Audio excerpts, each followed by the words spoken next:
Ишеналы Арабаев атындагы Кыргыз мамлекеттик университетинин Япон таануу институтунун Японияда 1 жылдык стажировка өтүп келген студенттери жана Япониянын Ребун аралынын Ребун мейманканасынын шеф-ашпозчусу Сайто Коичи менен биргеликте Цихиро суши ресторанында япон жана француз ашканаларынын тамак аштары боюнча мастер-класс өткөрүштү. Окинава аймагында 13 балабыз 1 жылдык практикадан өтүп келишти.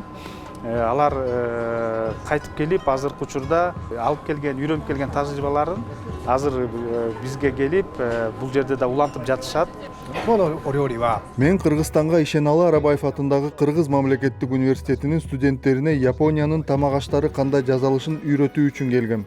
Студенттер аябай активдүү катышып жатышат. Алар үйрөткөн нерселердин баарын тез кабыл алып, өз таланттарын көрсөтүштү. Келечекте өз кесибинин мыкты адиси болуп, чоң ресторандарда шеф-ашпозчу болуп иштеп кеткенге мүмкүнчүлүктөрү бар. Анткени билимдери жетиштүү. Кыргыз мамлекеттик университетинин студенттери Япония өлкөсүндө да иштей алышат. Анткени алар өз жумуштарынан сырткары тилди да жакшы билишет. Мастер-класста япон жана француз ашканаларынын өзгөчөлүктөрү, тамак аштарды даярдоо ыкмалары көрсөтүлүп, катышуучуларга практикалык тажрыйба берилип, алардын ашкананын кулинардык дүйнөсүнө болгон кызыгуусу артты. Мы изготавливали разные виды салатов и в основном занимались полуфабрикатами, изготавливали полуфабрикаты, получается. И иногда я работала в открытой кухне.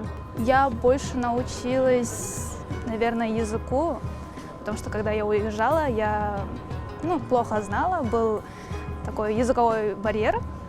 И когда приехала, этого барьера уже нет. И я могу общаться с любым японцем. Японияга барып келгенден кийин кандайдыр бир мотивация болуп, эми ошо окууга болгон сезимдерибиз күчөп, эми буюрса окууну бүтүрүп, кайра контракт түзүп, экзаменден өтүп, 3 жылга же 5 жылга кетсек деген ойлорубуз бар. Бул иш-чара студенттердин кулинардык билимдерин кеңейтүүгө жана эл аралык ашканаларынын ар түрдүүлүгүн түшүнүүгө жардам берет.